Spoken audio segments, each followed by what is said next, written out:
Ces vidéos sont des récapitulatifs de concepts, informations ou anecdotes publiés dans des précédentes vidéos. Parasitage et infestation, partie 3, démons et archontes. Bonjour à nouveau, merci de me rejoindre une fois de plus. J'espère que vous allez tous très bien. Je suis Marie.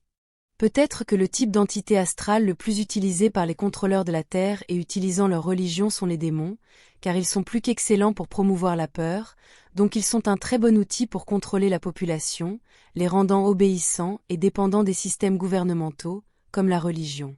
La peur de quelque chose est terrible, comme un démon les emmenant dans le monde souterrain où ils souffriraient de tortures extrêmes pour l'éternité, ne peut être surpassée pour le contrôle de la population et les objectifs d'endoctrinement.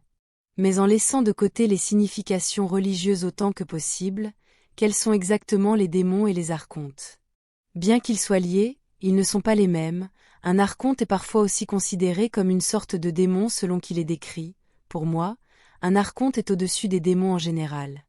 Archonte vient d'un mot grec qui signifie dirigeant, et comme le sens a été utilisé, archonte signifierait ceux qui règnent sur un endroit ou une zone, également appelés ceux qui règnent sur la terre.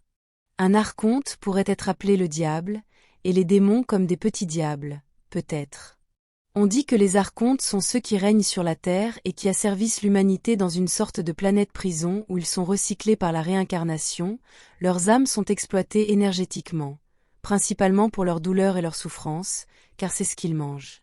Pour moi et mon groupe, un archonte est simplement une entité astrale inférieure très puissante qui a une capacité de manipulation très forte et qui a réussi à développer une structure sociale et une hiérarchie grossière parmi ces entités et créatures similaires. Comme je l'ai expliqué dans d'autres vidéos, l'astral inférieur est comme une copie mal manifestée et mal faite du monde physique qui se trouve au-dessus et qui coexiste avec lui dans le même espace, mais qui ne peut généralement pas être vu du côté du physique car il reste caché aux capacités de détection des sens du corps vivant. La seule différence entre l'astral inférieur et le monde physique, et ce qui permet à quelqu'un de voir l'un ou l'autre, c'est simplement la perception, car il se cache à la vue de tous, se fondant dans la texture de la réalité en faisant partie intégrante, invisible pour l'œil non averti, presque comme s'il n'était même pas là. Pourtant il affecte le côté du vivant, le physique, de manière très forte tout le temps, comme je l'ai expliqué en détail dans mes vidéos, les portails que nous créons tous, le paranormal et les portails paranormaux. Nous pourrions également décrire l'astral inférieur comme le même monde que le physique, mais sans tous ses composants positifs, beaux et à haute fréquence. C'est le même monde, avec les mêmes rues et bâtiments, mais dépourvu de tout amour et de toute gentillesse, sans rien de positif, montrant donc toujours un aspect décadent et terrifiant. Et la seule chose qui détermine ce qu'une personne spécifique peut voir, du côté du physique, de l'astral inférieur sombre et laid, c'est sa perception.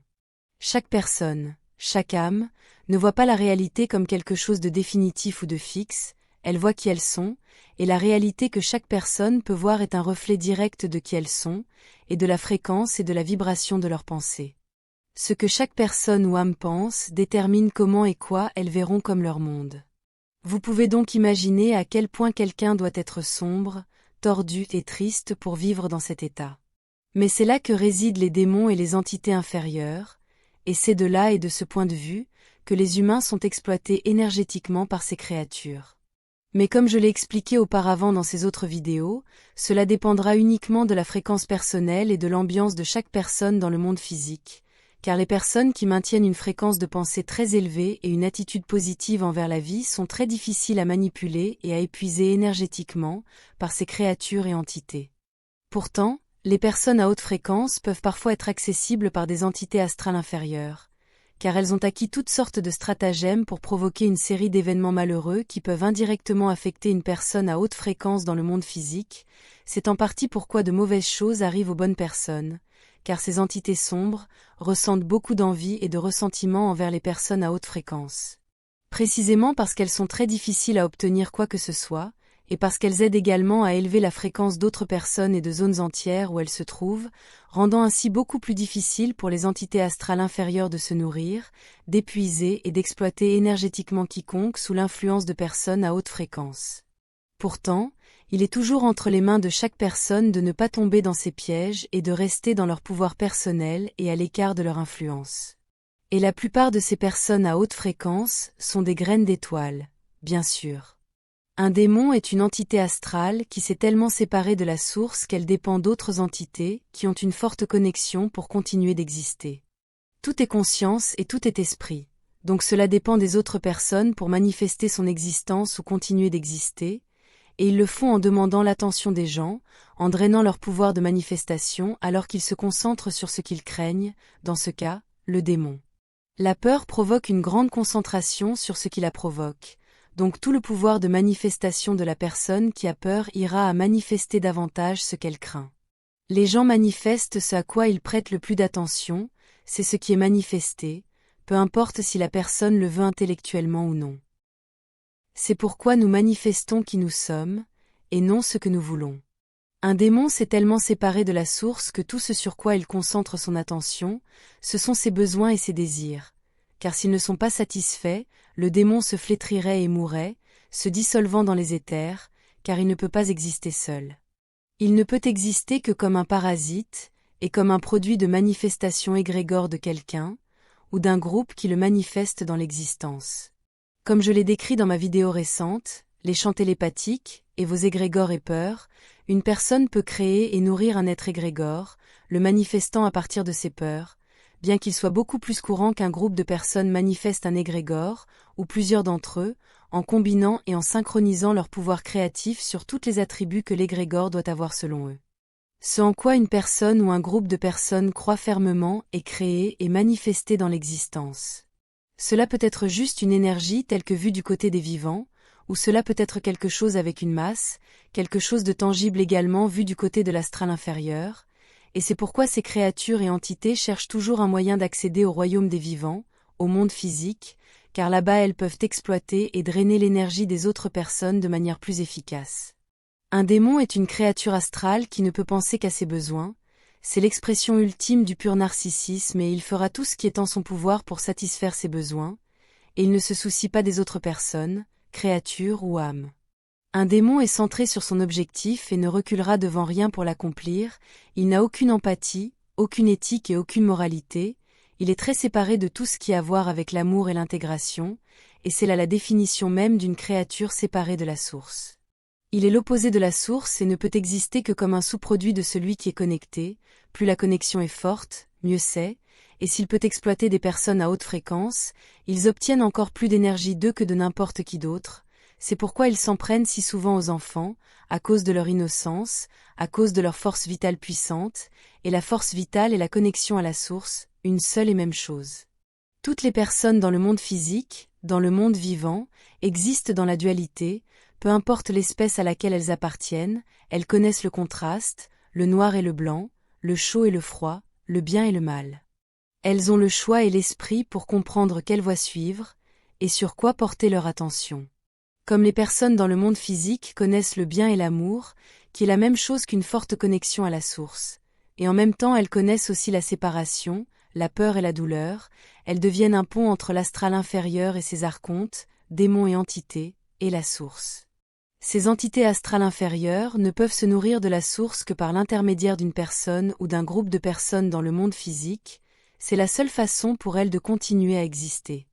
Et elles ne peuvent accéder au monde physique, celui des vivants, que par l'intermédiaire de quelqu'un qui est en vie, donc elles exploitent des personnes vivantes qui sont dans leur plage de fréquence pour obtenir ce qu'elles veulent.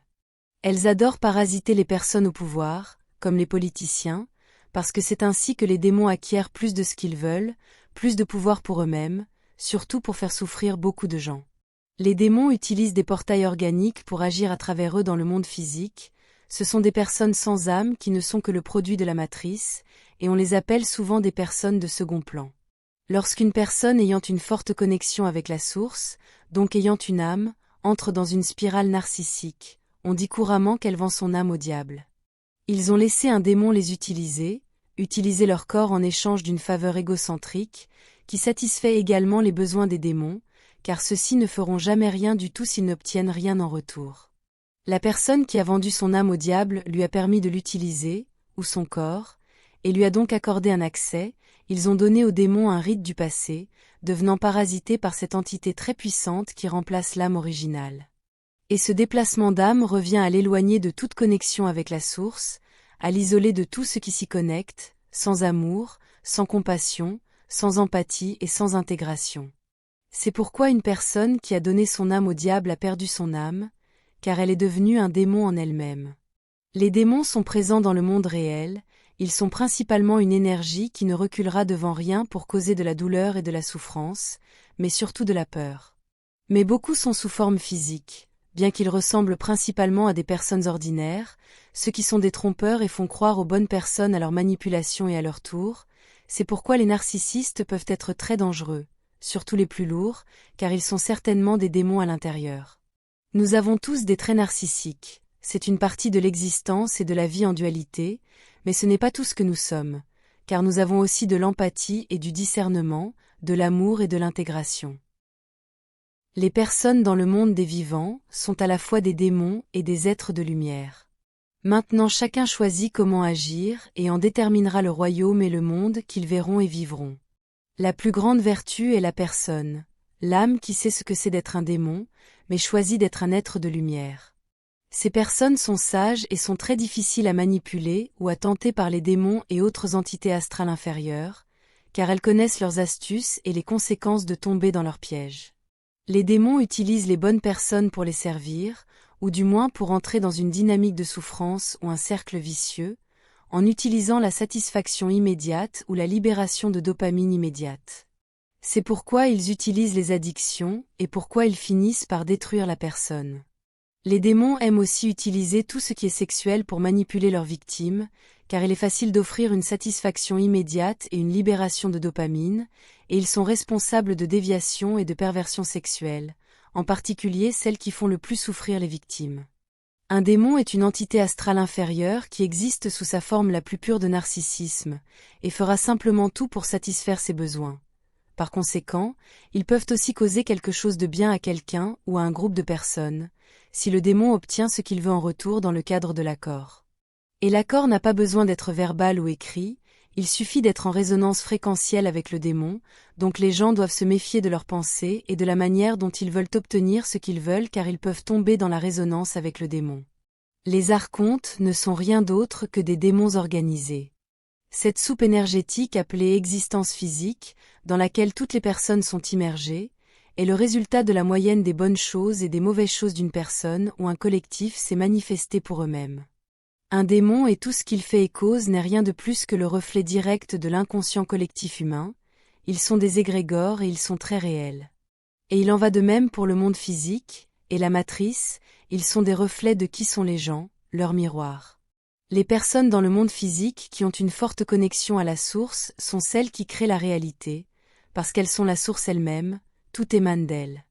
Pour être à l'abri des démons et de leurs tentations, astuces, pièges et manipulations, vous devez simplement arrêter d'agir comme l'un d'eux. N'en soyez pas un, vous avez le choix, si vous empruntez cette voie, vous perdrez la connexion avec la source, et vous perdrez votre âme, rien de bon n'en découlera.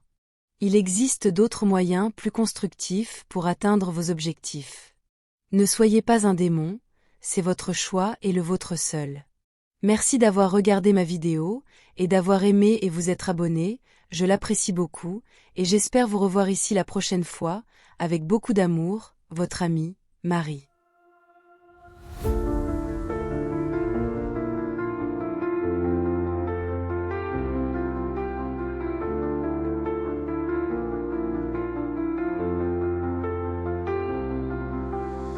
Dans l'immensité des cieux, nos rêves se déploient. Une étoile de nos voeux vers un monde de joie. Chaque lumière dans la nuit raconte une histoire, un voyage infini aux confins de l'espoir.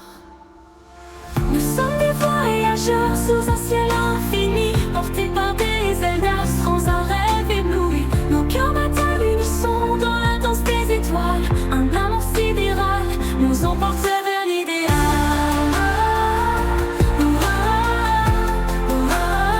Nous emporte vers l'idéal.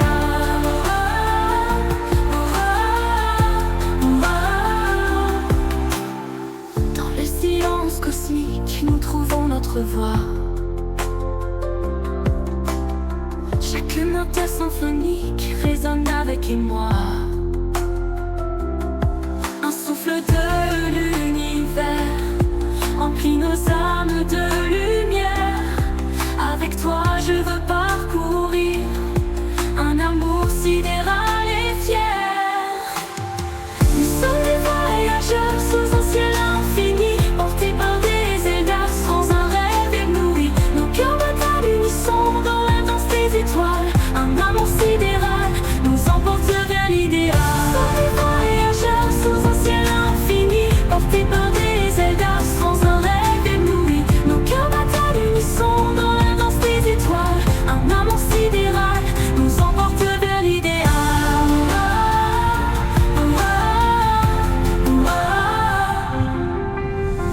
Au-delà des galaxies, nos rêves se réalisent. Main dans la main ensemble, vers l'éternité.